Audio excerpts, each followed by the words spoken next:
चली न कोनो बहाना, कहीं जाए नहीं दे हम बानी बाहर में। जगदीशपुर के मेला घुमा दी, दशहरा पे तारावाहरा के मेला दिखा दी। दशहरा पे बोली बोली थावे वाली मैया की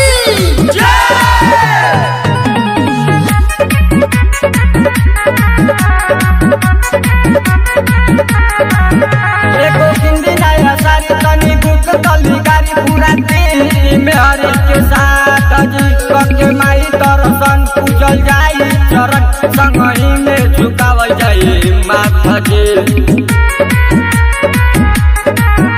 एको हिंदी नया सारी तनी बुक तली गाड़ी पूरा दिन में हरि के साथ जी के माई दर्शन पूजल जाई, चरण संगही में झुकावल जाई माथा जी। साल भर पयावे मेला हम जाए मनाही अकेला, घरे आवा जाई पिया जी के शहर में।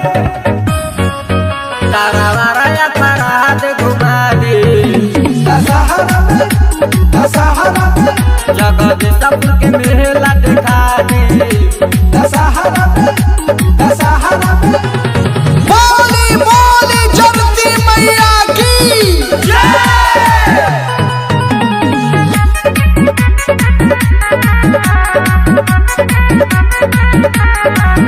आज खुली के आँख दी है हमारी पता कर बदल जाए भाग के लकीर जी। सुनी दिया विशाल संगे जहे मेवा लाल मांगे आशीष चरण में गिर जी। आज खुली के आँख दी है हमारी पता कर बदल जाए भाग के लकीर जी।